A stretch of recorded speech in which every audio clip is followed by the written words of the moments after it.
So if you have any kind of green thumb, you probably know that there are different planting zones depending on where you live. These are geographic zones defined by how cold it gets in the winter. Yeah, so we had to ask meteorologist Caitlin McGrath to dig into how our changing climate is shifting what things we can plant and where. What'd you find out, Caitlin?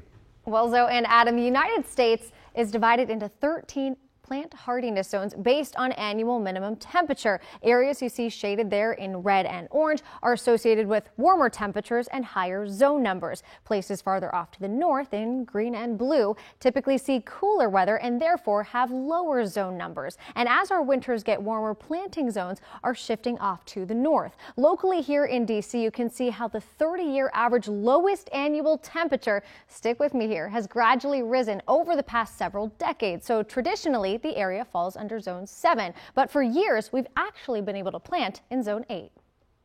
The species that used to grow great where we are starting to shift northward or up in the mountains more.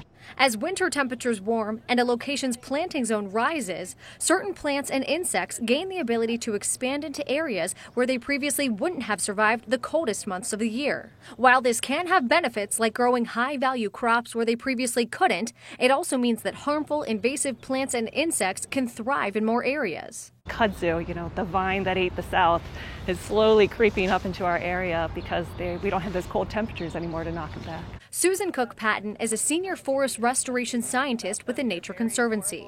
She says what you plant around your home and in your gardens can make a difference in the health of our ecosystem and help combat the effects of climate change. The plants that you see here are eaten by the native insects. Those native insects are eaten by our native animals, and so it's just a whole ecosystem that we're trying to create here. This is false indigo and purple. That red is a native honeysuckle that's great at attracting hummingbirds. The paler purpley one is lyre leaf sage. And local nurseries like American Plant are making it easy to adapt similar gardens around your home. Native grasses are a great way for people to get started in natives, especially if they have a spot in the yard that gets a lot of sun and is kind of dry. Echinacea is great because it comes in a lot of different sizes and colors, and they're great for our native pollinators. What do you think the future of landscaping looks like here, and what should folks keep in mind when it comes to kind of working with our changing climate? I think a big thing to look forward to in the future is going to be rainwater management in our landscapes, and we're trying to catch as much runoff as we can before it enters into streams, before it causes flooding issues. Researchers with the United States Department of Agriculture project a dramatic northward shift of plant hardiness zones with continued carbon emissions. Another study estimates annual low temperatures could shift north at a rate of 13 miles per decade. As much as we can do to help support nature and give it a fighting chance as climate changes, the better.